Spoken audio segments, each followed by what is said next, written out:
High command ಏನ್ ಮಾಡ್ತಾರೋ ನನಗೆ ಗೊತ್ತಿಲ್ಲ, ಏನ್ ತೀರ್ಮಾನ ಮಾಡ್ತಾರೋ ನನಗೆ ಗೊತ್ತಿಲ್ಲ ಅಂತಿದ್ದಾರೆ ನವೆಂಬರ್ ಕ್ರಾಂತಿ ಕುರಿತಾಗಿ ಗೃಹ ಸಚಿವ ಪರಮೇಶ್ವರ್.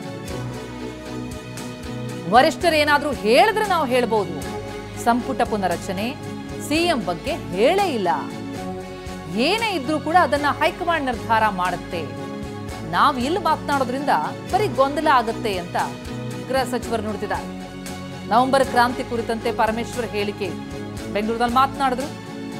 ಏನೇ ಇದ್ರೂ ಕೂಡ ಹೈಕಮಾಂಡ್ ನಿರ್ಧಾರ ಮಾಡುತ್ತೆ, ನಾವಿಲ್ಲಿ ಮಾತನಾಡಿದ್ರೆ ಗೊಂದಲ ಆಗುತ್ತೆ ಅಂತ. ನನಗಂತೂ ಏನು ಗೊತ್ತಿಲ್ಲಪ್ಪ.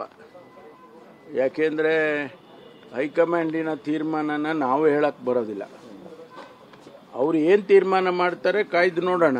ಸುಮ್ಮನೆ ನಾವು ದಿನನಿತ್ಯ ಮಾಧ್ಯಮದಲ್ಲಿ ಹೇಳಿಕೆ ಕೊಡ್ಬೋದು ಅಷ್ಟೇ ಬಿಟ್ಟರೆ ಅದು ಫರ್ದರ್ ಕನ್ಫ್ಯೂಷನ್ ಕೂಡ ಆಗುತ್ತೆ. ಈಗ ಹೈಕಮಾಂಡ್ನವ್ರು ಯಾರಾದರೂ ಏನಾದರೂ ಹೇಳಿದಾರ ಇಲ್ಲಿವರೆಗೆ? ಹೈಕಮಾಂಡ್ನಿಂದ ನಮಗೆ ಯಾವುದೇ ಮಾಹಿತಿ ಇಲ್ಲ.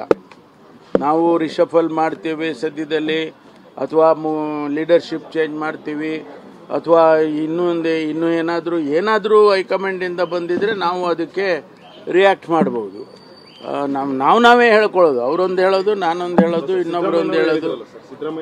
ನೋಡ್ರಿ, ಹೈಕಮಾಂಡಿನಲ್ಲಿ ಅವರು ತಿಳಿಸೋವರೆಗೂ ನಾವು ಯಾವ ಹೇಳಿದ್ದು ಹೇಳಿಕೆಗಳಿಗೆ ಯಾವುದಕ್ಕೂ ಮಹತ್ವ ಇರೋದಿಲ್ಲ. ಯಾರೇ ಹೇಳಿದ್ರು ಹೈಕಮಾಂಡ್ನವ್ರು ಹೇಳೋದು ಹೊರತು ಯಾವುದು ಮಹತ್ವ ಇರೋದಿಲ್ಲ. ನನಗಂತೂ ಏನು ಗೊತ್ತಿಲ್ಲಪ್ಪ.